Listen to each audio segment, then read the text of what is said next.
If you've spent any time at all in superhero fandoms, you've definitely heard the golden rule: make it comic accurate. Whenever a new movie or show drops, people immediately pull up side-by-side comparisons of the costumes, the casting, and the plot, treating the original comic panels like a sacred text.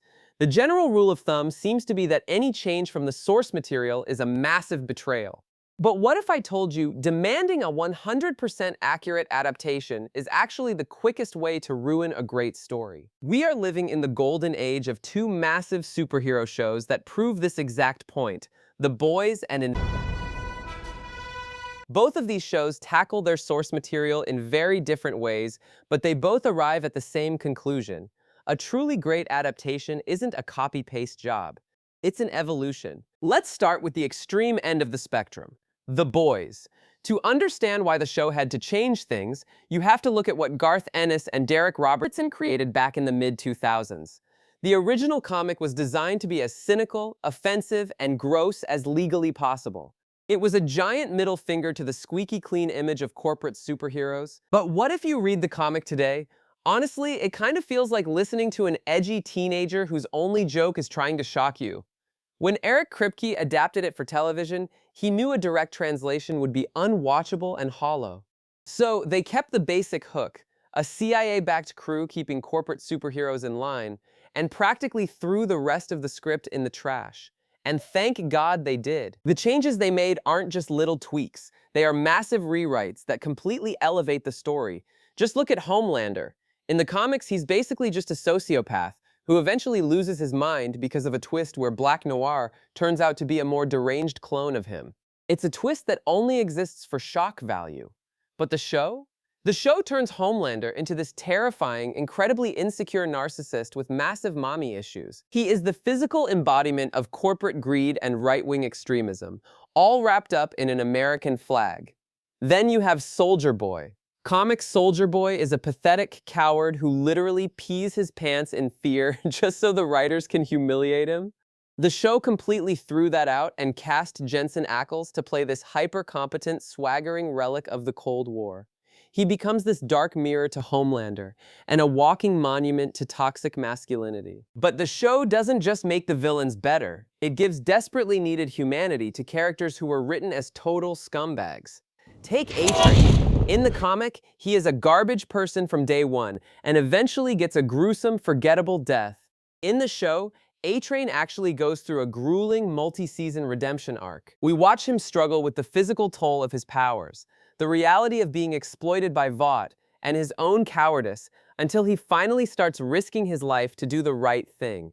The writers also made some incredibly smart choices with gender swapping to update the political commentary for today's world. In the comics, Stormfront is a male, literal Nazi super soldier. He's scary, but he's totally one-dimensional. The show casts Aya Cash and turns Stormfront into a meme-savvy, alt-right influencer who hides her white supremacy behind a relatable feminist light brand. It is way more insidious and relevant. Same goes for Victoria Neuman. The comic version, Victor Neuman, is just a goofy George Bush parody. The show turns her into a terrifyingly competent, head-popping politician who keeps everyone guessing. Even Billy Butcher gets an upgrade. In the comics, Butcher is a pure psychopath who uses his own team as pawns and eventually slaughters them.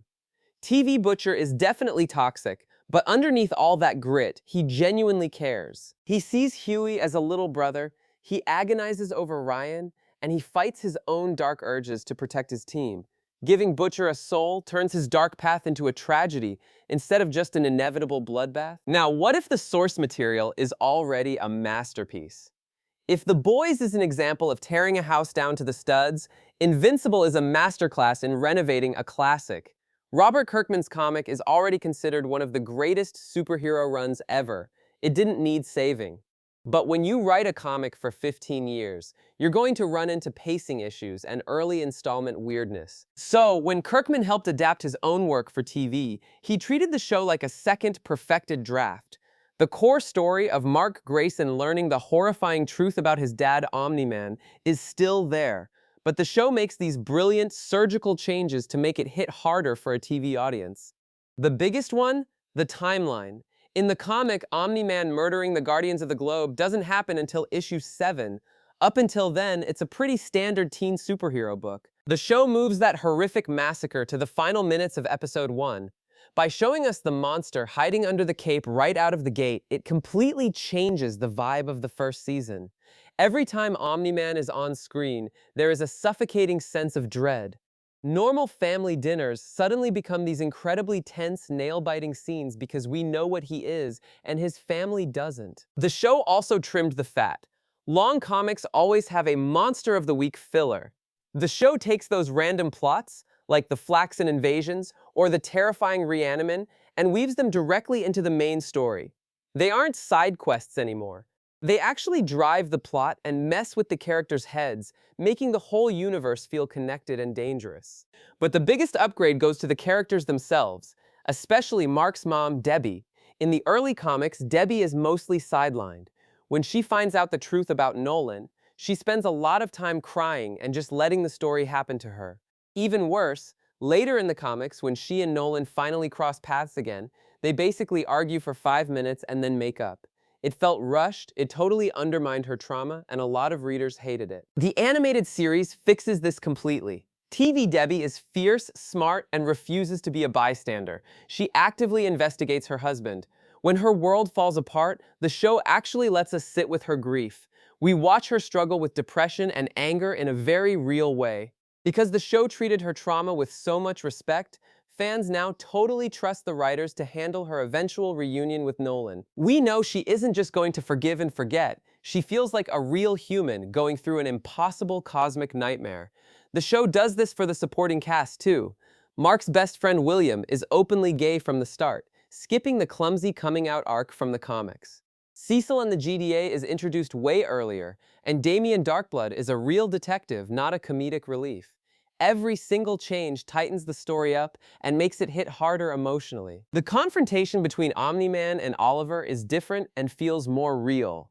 Shrinking Ray was not only gender-swapped to Shrinking Ray, but her relation with Rex exploded with beautiful.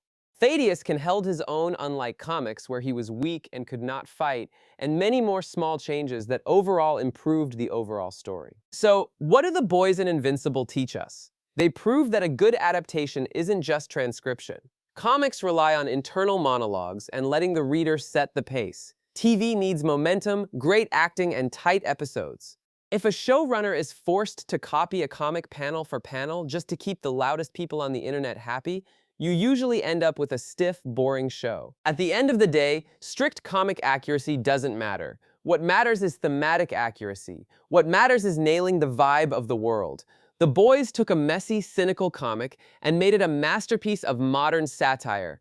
Invincible took an already amazing comic and used 20 years of hindsight to tell the story even better the second time around. They are both proof that the best way to honor a great story is to let it evolve without destroying the soul that made it great.